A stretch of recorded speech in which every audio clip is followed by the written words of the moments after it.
Okay, here at part 3 we'll now finally see exactly what the townspeople think of Gabriel's version of the truth. We also see another person from Gabriel's congregation has made it up to the top of the mountain, or at least appears in his dream, and that is the woman who is the woman shown in black, who's, I think, the only other member of Gabriel's congregation who likes him. I think it's down to basically 2 women who basically approve of Gabriel.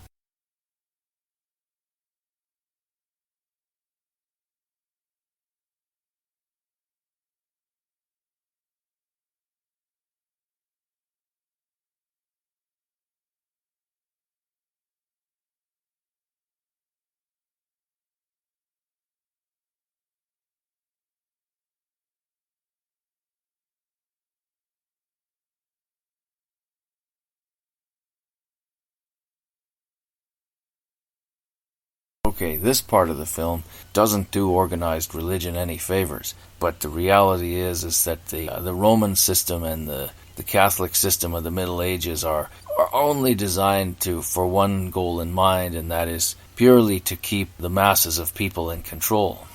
It may be that Gabriel in his subconscious is beginning to realize this as he's dreaming of these events.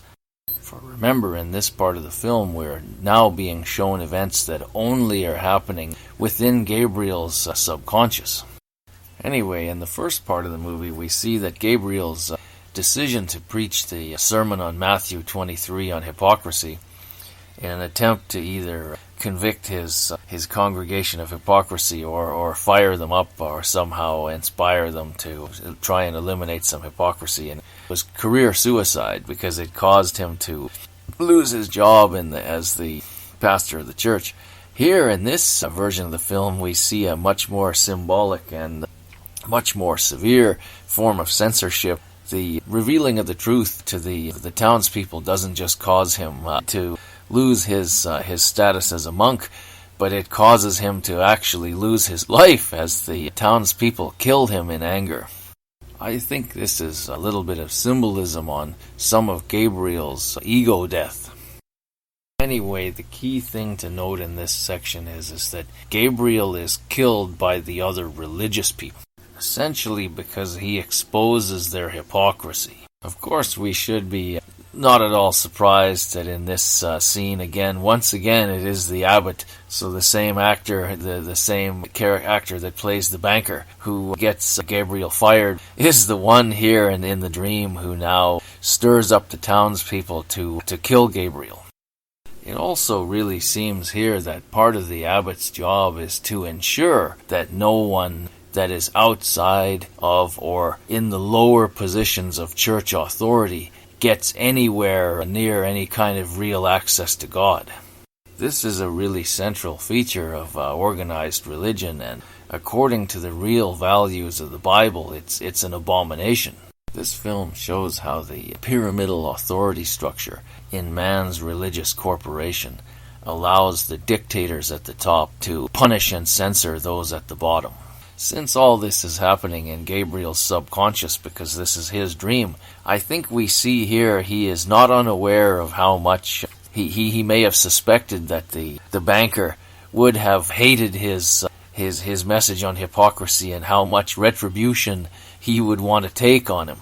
Once the angry mob succeeds in killing Gabriel, they quickly move to his statue of the naked truth, planning to destroy it, but I think the truth disappears before any of the mob can get their hands on it.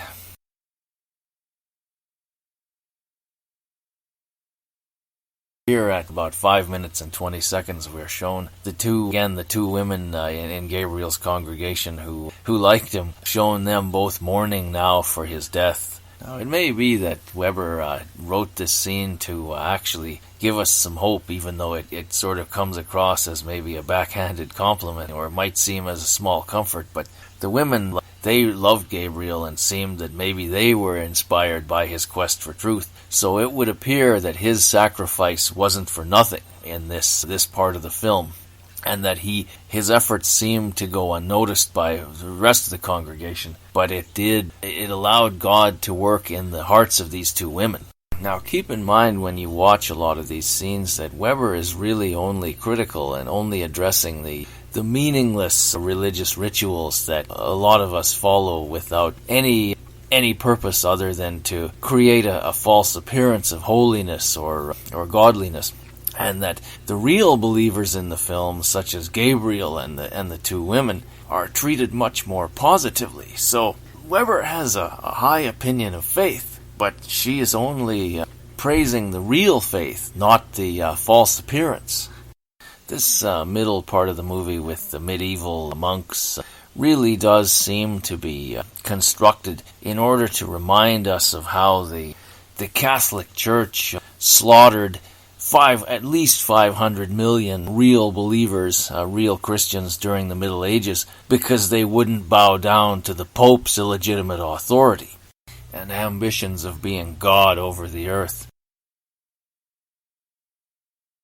Now, at 6 minutes into this clip, we start to get into some of the real meat of the movie that I think Weber had planned this from the very beginning, where now the religious hypocrisy section of the film is now finished. And what happens now is that Weber now uses the truth, the mirror of truth, to show us societal hypocrisy in many other areas, starting with politics.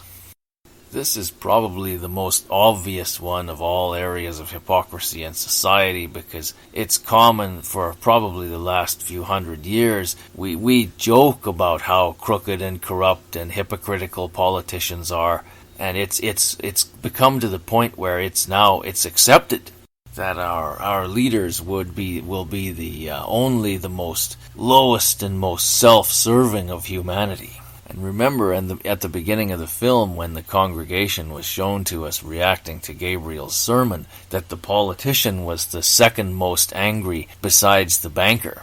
When Gabriel started giving his discourse on hypocrisy. Now, unfortunately, because of the age of this film, it's well over 100 years old, so the quality of this film isn't very good. Some of the detail, I think, has been lost in the aging, but it sure appears to me that sitting at the corner beside the politician is the banker. So it seems to me these two hypocrites are very, very close friends, which again should come as no surprise to any of us. At just before 7 minutes, we start to see why the politician and the banker are such close friends. It would appear that the politician needs the banker to help him hide all the bundles of money that he collects on the take in his bribes.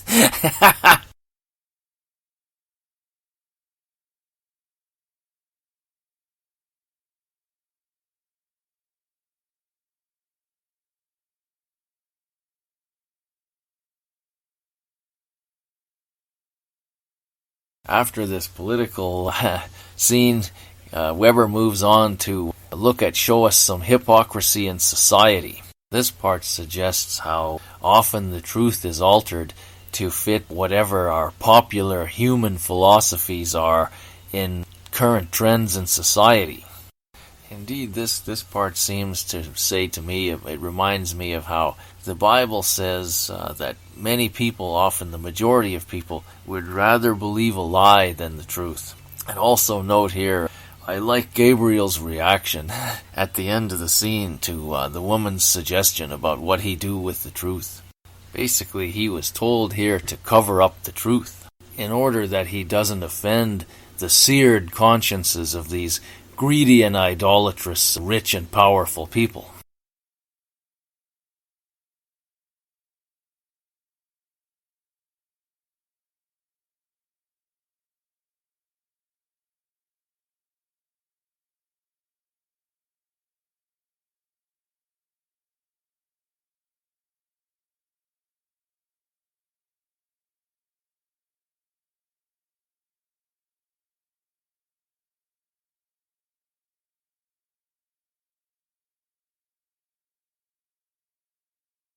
After this, Weber decides to show us some forms of hypocrisy in love and courtship. And this is a really good one too, because what she's essentially showing here is that people often, when they get married, in this case it's a marriage is shown, that when they get married, People often make vows and promises that they never intended on keeping. And indeed, for many people, marriage is today a very meaningless ritual. Think of this, most people today only are focused on or think about how easy marriage is to get out of, and what's in it for them if they go into it. Also note that people get married for a lot of different reasons, often the least of which is love. Now these last scenes are all montages of the truth showing Gabriel the secret sins of the people in his congregation. So it shows him basically that their religion is one of outward appearances only. So it is hypocrisy.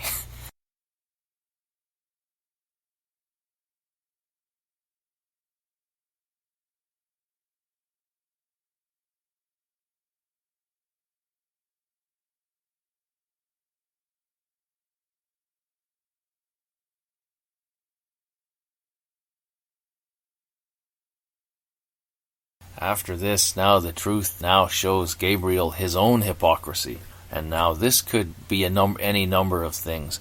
One of them could be it's possible that he, for whatever reason, he believes he has to be the pastor of the biggest, most prestigious church, or it could be something as shown in here in his relationship with the woman from the congregation, that he needs somehow to be adored by her and seen by her as a spiritual giant to stroke his ego.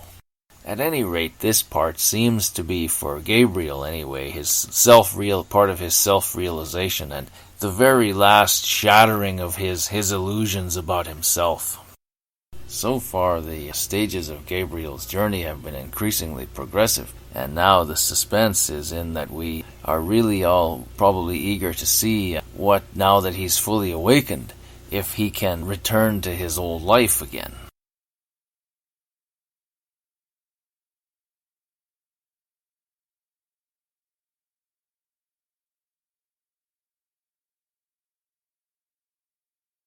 Then Weber turns the camera on the ideas of hypocrisy and ideas of modesty at the time. Now, keep in mind, this is the part of the movie that looks the most dated, because this is about 1915 morality, and ideas of modesty back then compared to now have changed quite a bit. People as a society has become a lot more comfortable with nudity than anyone of the time, but still some of the same principles would apply now as they did here. Here Weber is really critical of a kind of false modesty that's really based on relative morality and relative comparisons to others. I really like this example, even though what Weber is showing here doesn't apply anymore. No one would get upset about, or as upset about, nudity at the beach as in these days. But what I like about it is it shows how people like to condemn others for sins that either they don't do or only do them in secret. And again, this shows the hypocrisy. This is one of the best examples of real societal hypocrisy. The modern version of the hypocrisy that she is describing here would probably be best described as the kind of quote morality that we have that's based on popularity and hyperconformity, that's on all our social media sites. The Bible tells us that God does not look favorably upon our judgments of others because of the hypocrisy involved.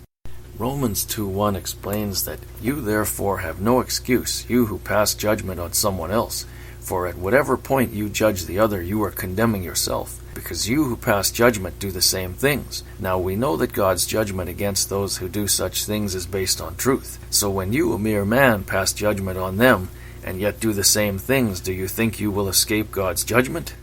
This essentially explains why hypocrisy is sin, because it's effectively throwing someone else under the bus to make ourselves look righteous in comparison. I think this is one of the central points that this film is making. Okay, this is the part of the film where no one would really have enough time to talk about all the things that Weber is really suggesting here, because this section about the family would what she's saying here would require an entire 15 minutes to go through all the things that she is suggesting in this couple minutes of the clip